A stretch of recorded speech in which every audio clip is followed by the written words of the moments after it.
ঢাকা শহরে প্রায় 2 কোটি মানুষের বসবাস, যেখানে সবার জন্য নেই পর্যাপ্ত এবং সুশৃঙ্খল গণপরিবহন ব্যবস্থা। তারপরও এই শহরের কর্মজীবী মানুষগুলো এইসব প্রতিকূলতাকে ভেঙে এগিয়ে চলে। এদের মধ্যে প্রতিবন্ধী মানুষও রয়েছে। তাদেরই একজন অদম্য মামুন হোসেন। অষ্টম পঞ্চবার্ষিকী পরিকল্পনায় 1,13,00,000 মানুষের কর্মসংস্থানের ব্যবস্থা করবেন।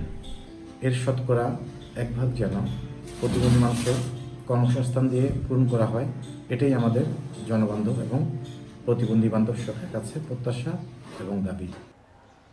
ভাই দেরি হয়ে যাচ্ছে, তাড়াতাড়ি করেন। হ্যাঁ,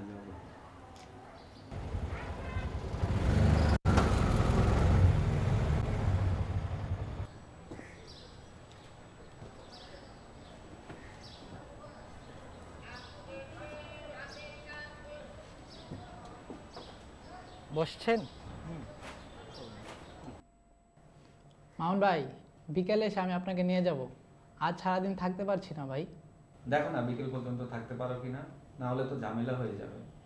তোমাকে না হয় পেমেন্ট বাড়িয়ে দিব। না ভাই, সরি, আসি।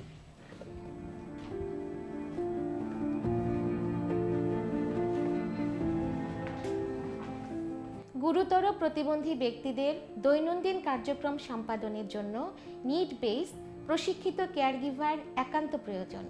আর এ কারণেই প্রতিবন্ধী মানুষের জন্য সার্বজনীন ভাতা প্রদানের পাশাপাশি কেয়ারগিভার সেবার জন্য ভাতা প্রদান এখন সময়ের দাবি। বাংলাদেশের কর্মজীবী মানুষের মধ্যে প্রতিবন্ধী মানুষের সংখ্যা কত তার সঠিক কোনো পরিসংখ্যান নেই। দৃষ্টি প্রতিবন্ধী কর্মজীবী শারমিন সফটওয়্যারের মাধ্যমে কম্পিউটারের কাজগুলো করে থাকি, কিন্তু বিপত্তি বাধে যখন এই তথ্য বা নথিগুলো তার উপযোগী করে পাঠানো হয় না। ওহো, আবার সে স্ক্যান ফাইল পাঠিয়েছে, কিছুই পড়তে পারছি না। জাকারিয়া ভাই আছেন? ফাইলটা একটু পড়ে দিবেন?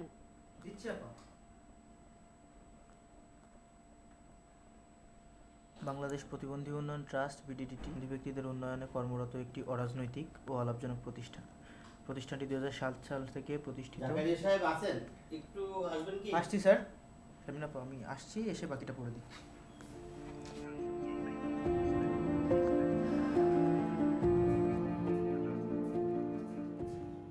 এসডিজির লক্ষ্যমাত্রা অর্জন করতে হলে কাউকে পিছনে ফেলে নয়, এগিয়ে যেতে হলে প্রতিবন্ধী মানুষকে উন্নয়ন ভাবনায় এখনই যুক্ত করতে হবে।